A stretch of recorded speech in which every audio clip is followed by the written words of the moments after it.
We are facing an extraordinary image. Napoleon Bonaparte, the French military leader, appears mounted on a furious horse, firmly dominating it as he raises his right arm and points toward the Alps that his army is about to cross. This painting shows us a leader at a moment of absolute confidence. Crossing the Alps at the beginning of the 19th century was an extremely dangerous feat, yet in this image, the general does not convey the slightest hint of fear. If you look closely, the sky in the painting is darkened and seems to be under the threat of a storm. And if we look even more carefully, behind him we can make out a line of soldiers slowly climbing the mountain, carrying swords and pushing heavy wheeled cannons. This scene is probably one of the most epic ever seen in the painting. But what if I told you it is a complete fraud? The reality is that when Napoleon crossed the Alps, it was not under these conditions. His troops did not even cross the Alps alongside him, and to make matters worse, he was not riding a heroic horse, but a simple mule. So perhaps the image that best represents Napoleon crossing the Alps is not this one, but this one instead. This work was painted by the French artist Jacques-Louis David between the late 18th and early 19th centuries, and in its own time it functioned as a powerful tool of propaganda. David was one of the most important figures of neoclassicism, a movement that left behind the decorative excesses of Rococo in favor of images that were more sober, controlled, and far more intense. You only have to look at Napoleon's face to realize this. Framed by the richly embroidered collar of his uniform, his gaze carries an expression of absolute determination. But what truly sets Napoleon crossing the Alps apart from most historical paintings is the way the entire scene is concentrated into a single gesture. The image does not scatter itself across multiple actions or episodes. Instead, it fixes itself with extraordinary force on one decisive movement. And although the title seems to describe an event that unfolded over days or even weeks, the painting is constructed as a single instant frozen in time. Napoleon wears a bicorn hat trimmed with gold and wields a Mamluk-style saber. Yet the most striking element of all is the great red cloak falling over his shoulders, which functions as the painting's most powerful political symbol. That red refers directly to the revolutionary movement, to the color of assertion, vital energy, and physical power, and it can even be read as a warning, a sign of danger. Added to this is the violent gust of wind that cuts through the scene and fills it with motion, from the billowing cloak to the pale mane of the horse. None of these elements is there by chance. If we look closely, the wind blows in the same direction Napoleon is advancing. This is because throughout history, kings and rulers often presented themselves as leaders chosen by God, as if their authority had not been seized by force but granted from above. The wind in this painting conveys a similar idea. It suggests that the higher forces of nature do not oppose the French leader, but accompany him, push him forward, and guide him toward a glory that feels inevitable. Napoleon crossed the Alps in the year 1800 after having taken power in France with the support of his troops during the previous winter.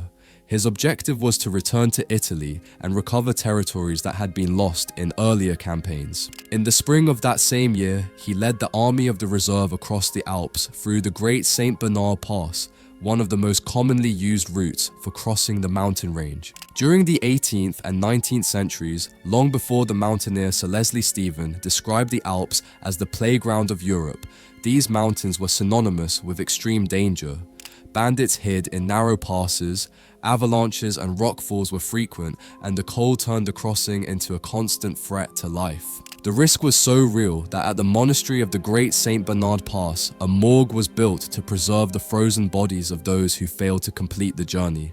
Because, as expected, not everyone who attempted to cross the Alps returned alive.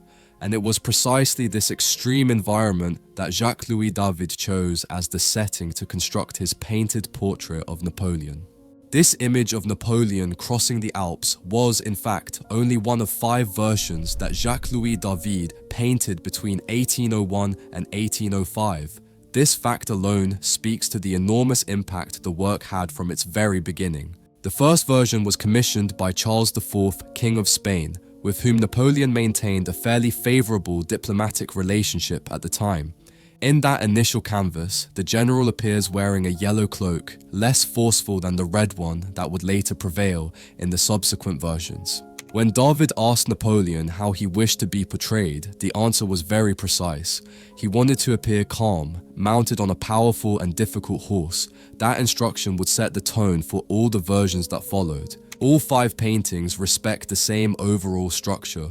The differences between them are subtle and focus mainly on the color of the cloak and the tone of the horse, but these are small adjustments that do not alter the central message of the image. One especially revealing detail appears on the rocks in the foreground, where the names Bonaparte, Hannibal, and Carolus Magnus Imp are inscribed. These names refer to the great military leaders who, before Napoleon, led armies across the Alps. Hannibal and Charlemagne, whose name appears in its Latinized form, are thus placed on the same historical line as Bonaparte. But it is worth pausing for a moment to compare this work with a later depiction of the same episode, painted by Paul Delaroche in 1850.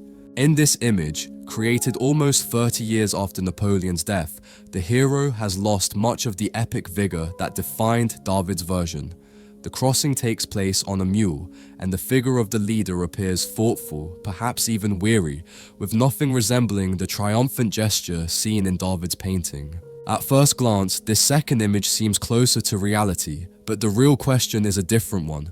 Which of the 2 paintings has remained more strongly fixed in the collective memory? The answer lies in what happened next. David's version was quickly reproduced by illustrators and began circulating on posters, pamphlets, and postage stamps throughout France. Over time, this painting became the definitive image of the French leader, and, to this day, remains the most widely reproduced representation of Napoleon, a powerful illusion that ultimately deceived the entire world. Thank you for watching this video until the very end. As always, if you would like to collect this painting and have it in your home, it is now available in our catalogue. In the link in the description, you will find more than 800 historical works carefully selected so you can begin building your own art collection. Shipping is free worldwide, and by purchasing from the store, you will be greatly supporting me in continuing to create videos like this. See you in the next video.